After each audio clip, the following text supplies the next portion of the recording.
It is a bad thing to happen and it's a bad time in your life, but you can recover. I mean, I'm living proof that can happen. Well, my name's Randy Micallef. My name is Karen Diaz.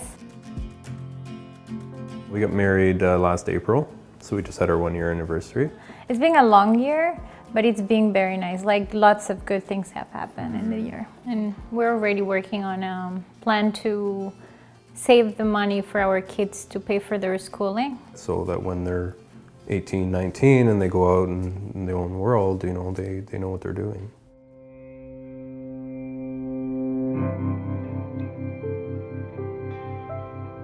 I moved out of my parents' house when I was 17. I didn't really have the greatest family life. I lived with my dad and, you know, we had our differences, and for that reason I had to leave the house. I got a job at a retailer. I was a commission salesperson. I was just turning 18. I was making really good money and I had credit, so I kind of spent a lot of money. You know, I had a nice brand new sports car and you know, I was going on vacation, stuff like that. A lot of the spending was to kind of make me happy, to forget about those problems at home. I lost my job. So that's when the debt started getting out of hand. You know, I started missing payments. I was about $50,000 in debt.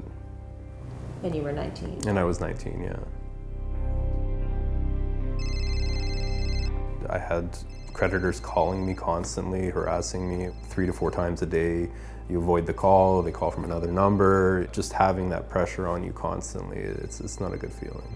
When I went bankrupt, I lost my car. I moved out of my apartment because I couldn't afford it. I moved into a really small bachelor apartment. I remember I had no furniture. I had a mattress on the floor, basically, I slept on. Bankruptcy is the worst thing you can do, right? You lose everything. You know, I went through a really bad depression. It's not a good spot to be, definitely. A lot of people that go bankrupt to establish credit again, they do like a prepaid credit card. I remember I got a Capital One MasterCard. It was like a $500 card, and I had to actually give them the $500, and it definitely wasn't a good feeling, but you know, I put in my head that I'm going to establish myself again, and at that point I started doing events.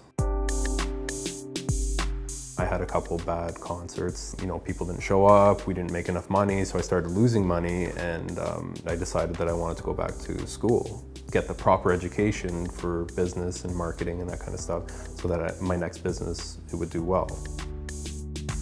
When I finished school, I decided to start a business doing oxygen bars, oxygen therapy products. I then decided to look at opening a restaurant, which is when I met Karen.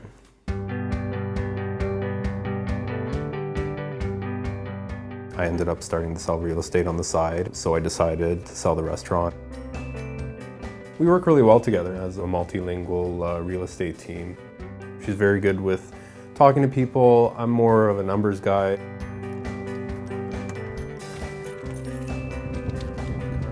My bankruptcy definitely taught me a lot in my day-to-day routines, especially with finance, you know, budgeting yourself. I've learned a lot about accounting, how to use my credit.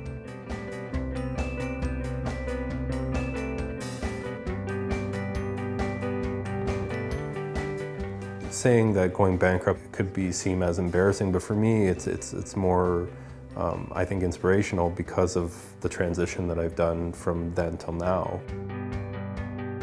I feel for people because I know how it is to go through it, and I think a lot of it has to do with not being educated at a young age and how to control your credit and your finances and what to do with it. So becoming a dad very soon, it's very exciting, and these are things that I will definitely teach my kids.